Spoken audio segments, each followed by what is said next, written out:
And then Becca gives her the new nickname Blaze. I don't really remember how it came up, but she has a new nickname and it's Blaze. And her eyes light up at the prospect of no longer being blonde Emma, but now being a stoner in college. How original, Emma. Oh, man. Emma Blaze Nelson. And, yeah. Is this when she says, like, I'll show everybody how interesting I am? I think that's when she's talking to Kelly. I think that's later. To Kelly, that's right. Fun fact, being high all the time does not make you interesting. Nope. Not at all. Yes. Especially in fucking college. That's about as interesting as drinking coffee and carrying a goddamn messenger bag. Everybody's fucking stoned in college. But then we're back at basketball tryouts, I guess. I don't know. We're in the gym. Reese is being obnoxious and aggressive toward Casey. He, like, dunks Casey's head while he tries to shoot a basket or something. I don't know. Then Casey flips the fuck out. Oh, Casey loses his goddamn mind. But also, like, why is this, like, little fucking twerp picking on Casey? Casey is enormous. He's so much taller than him. He's taller than everyone. I don't get it. He, like, so when that child is 6 feet tall. He's so tall. Like, when he was getting picked on by, like, fucking Bruce the Moose, he, like, dwarfed him. Yeah, I don't know. And then he gets angry. And then does he, like, run out of the tryouts? Yeah. He's too angry? I don't really too mad. remember. He throws the basketball and knocks the thing over and storms out because he has too many feelings. Yeah, I don't know. I don't really care about this. So let's go back to Emma. It's the morning time, and she's waking up Kelly, and she's like, hey, so I stole your joint, but also I want more weed. Can you help me? And he's like, good morning. Nice to see you, too. Emma is all of us the first time we smoked weed. Or at least Emma is definitely me the first time I smoked weed, where I was like, cool, let's do this forever now. Like, until we, like, let's never stop. And then all of high school happened. And there's fewer things to regulate than, like, an overly eager newfound stoner. And I feel bad for Kelly having to, like, toe the lines of, oh, this is cool. I would like her to be part of my life here, but I don't want her to be one of those annoying stoner people. Yeah. And you can tell he's having trouble adjusting to that. There's no getting around it. Like, she's gonna be that annoying person. And then she's like, we should, like, smoke for the floor Olympics. And he's like, we're not allowed to smoke in res life. And she's like... Which, like, fucking duh. And then she's like, oh, well, I'll bake weed brownies. That's something you can do, right? And also, but where are you going to bake them? you have a bake weed in your fucking door. But even if you have, like, a common kitchen, you can't make fucking weed brownies in there. It would reek of weed. Like, I know this because oh my God, my senior year in college, I lived with sophomores. It was a bad idea. And one of them was going through her annoying stoner phase, and she made weed brownies all the goddamn time. And her room just, like, every time I walked by her room, it just smelled like weed. Like, I lived with a chef for a little bit, and he used to, like, he would make, like, edibles all the time. Our apartment would fucking reek. Also, like, how does Emma know how to make weed brownies? Like, because it's not like you just bake some weed into a brownie. Like, that's not how this works. Like, where is she acquiring you things? can do that. That does... How do you know, like, the portion control you're supposed to be using? I don't know. Yeah, that's the dangerous part, especially if you don't know what you're doing and you just dump a fucking bag of weed in a brownie. You're in trouble. I guess so. I know that you can, like, bake weed into a brownie, but, like, that's not... You can't... You know that she just thinks that she can dump a bag of weed into a brownie. And you know she's not picking out stems. Oh, boy. Hell, oh, God, no. She doesn't even have a grinder, I'm sure. She doesn't know what the fuck she's doing. I know. How does... Like, I don't understand how these weed brownies got made, because... I don't know what kitchen they would have used. I don't know. She probably doesn't know how to bake them. None of this makes sense, but magic of TV, somehow she knows how to make them. And she does it so quickly. I know.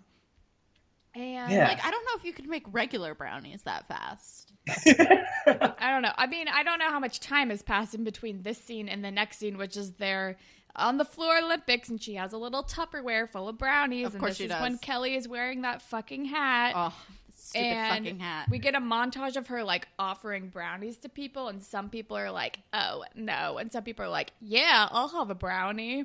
And Manny fucking hate campus life. Manny notably doesn't take one. She's like, oh, no, that's okay. I'm good. She, like, gives her the biggest look, and it's so good. She, like, side-eyes her so hard. And then after this, like, montage, Liberty approaches, or is this also the montage when, like, Emma is, like, giving avocado as a score for, like, weed Olympic games, and Becca is like, you're so funny.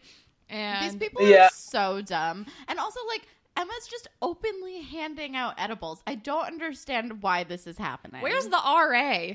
Like, they probably know what that is. I mean, granted, we don't know what RAs were actually like, and I'm sure the RA wouldn't mind, but it was a disaster. That's true. Yeah, I don't know. But their RA seemed like a real, like, buttoned-up kind of person. Yeah. Pretty goody-goody. That's true. She's like an ass. So then, like, after this montage, I think they're all, like, hanging out, and Liberty, like, approaches Emma and is, of course, scandalized by the fact that she's handing out, like, pot brownies. And then, of course, and Emma pulls, like, a full, like, Manny when she was going through her, like, I'm sexy now phase, and she's like, you're just jealous because I made all the fun happen. Yeah. And then Liberty, like, walks off, and then, is it Frisbee guy's like, don't listen to Soberty. Yeah, and they're like, ha, ha, ha, so funny. I hated it. And, fucking Frisbee. I don't know. I hated it so much. And then Becca is already, like, asleep and drooling on the couch, and Emma's like, oh, is she okay? And Kelly's like, she's fine. She just needs to sleep it off. But she's, like, foaming at the mouth. Like, there's something wrong. I don't know.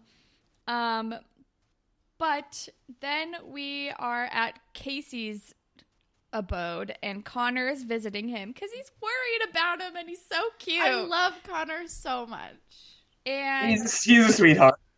And he's like, what's going on? Like, you gotta come to tryouts. And Casey's like, I don't want to. He's like, you have to. You're my only friend at the tryouts. And it's so sad and cute and adorable. He's like, fine, I'll go. Just don't tell anybody where I live, or I'll murder you. Fucking Casey is a secret murderer. He is unsettling. I love if that's where his character arc went, because Degrassi hasn't had a serial killer yet. We need a Ted Bundy type, and that would be great if he had that voice. I'm ready. Oh my god. He should do this. It'll be like the perfect crossover from me for like all of my true crime like podcasts and TV shows, and then this. Like I'll just switch back and forth between like Casey murdering people on Degrassi and fucking Forensic Files, because that's all I watch now anyway. Investigation, Discovery, and Canadian teen drama is a beautiful thing. Perfect. Ready. It's my ideal crossover. But then we're back at college, and Becca is being, like, wheeled out on a gurney, and they're like, what happened to her? And she's like, and Emma's like, was it because of the weed? And it's like, that's not really what happens, but I don't know. We don't really know what happened. Emma, that's not how weed works. Nope. Is it laced? It could have been laced. The weed's never laced, Emma. I'm just going to break it to you now. It never is. The weed is almost never laced. No. It's usually just... Also, I don't know if synthetic marijuana was a thing back then, but that's something you should be worried about. But no, that will destroy you. That will ruin you. That can actually. But if she's the only one... Yeah, but I don't think that's... I don't know if that was a thing then. Yeah, and I don't think that's really something that you, like, buy off of, like, Frisbee the dealer. You can buy synthetic weed at, like, some gas stations in the Midwest. Yeah. You go to the gas station for that shit, and God, it's nasty. Don't do it. It's dangerous. Some guy ripped me off in England with it once, like 6 years ago, it was an experience. It didn't go great. It didn't stop us from finishing it, but it didn't go great. One of my friends had a friend who, like, got a seizure because he smoked it. Like, it's not good. Like, some of it's really bad.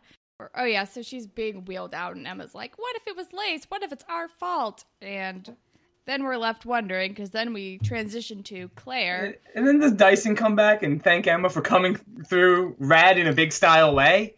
Oh, I think that's later on, because first we go back to the B plot. Right. And this fucking this fucking kid, what is wrong with this kid? This Reese guy? What the fuck? So he goes up to Casey and he's like giving him all sorts of shit. He's like, "What, you live in a group home? I checked you out. Like you stole a car and like somebody doesn't have legs now or something." Oh, I didn't hear that part. Oh yeah. He's like and he's like, "What, are you gonna steal a car and hit me because I need my legs for basketball?" Oh my god. And I was like, "What the fuck is happening?" And maybe if you're worried that this guy is going to run you over with a stolen car, don't make fun of him for running over people with a stolen car. Yeah.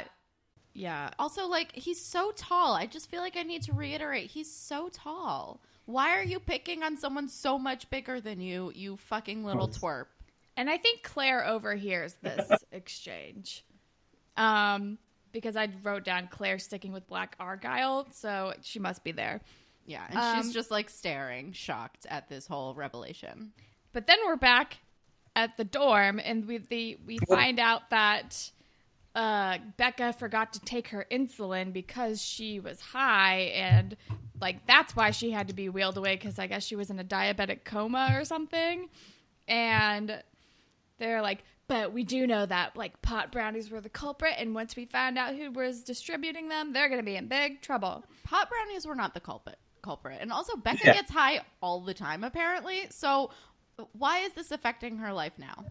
It's like, this is just the one time she got high and forgot to take her insulin. Like, this is, like, this isn't really weed's fault. I've smoked weed with a plentiful amount of diabetics in my day, and that's never been a problem. But it's good that they didn't want to victimize weed so badly that they're like, okay, the best we can come up with is, I don't know, let's make her diabetic, and she forgets. Like, they're really just desperately trying. Because they know you can't OD on weed. It's not a thing. Yeah.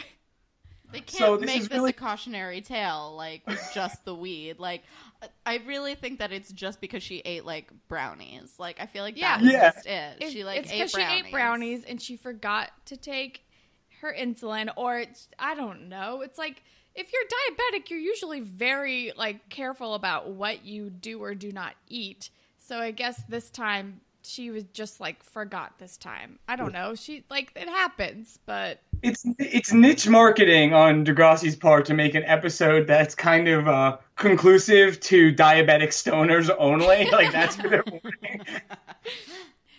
Don't smoke weed or you forget to take your insulin. That's like the message I'm getting from the storyline. But if you're not diabetic, I guess this doesn't apply to you. Whatever. Yeah, I don't know. It's so bizarre.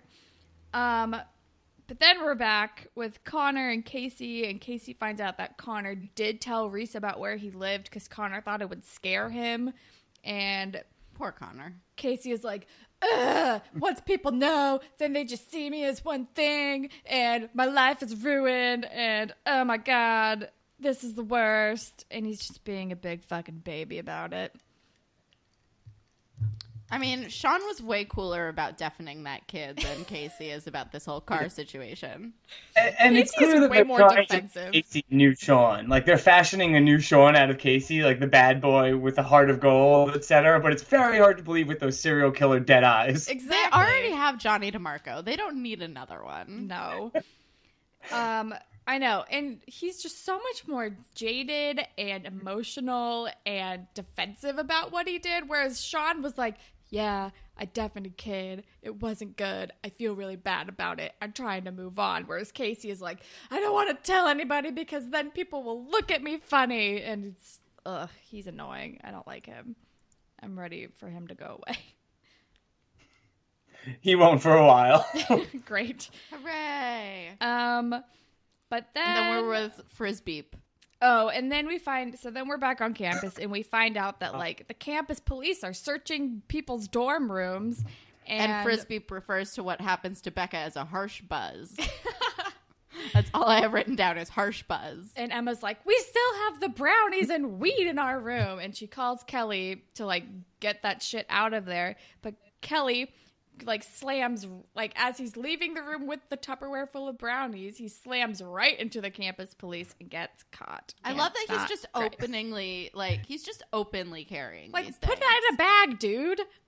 He could not have been sketchier. He like held it like a football, and charged into the hallway, like basically screaming, "I have drugs!" And these campus cops are no fucking joke. They shoulder check him to the ground like he's stealing a goddamn car.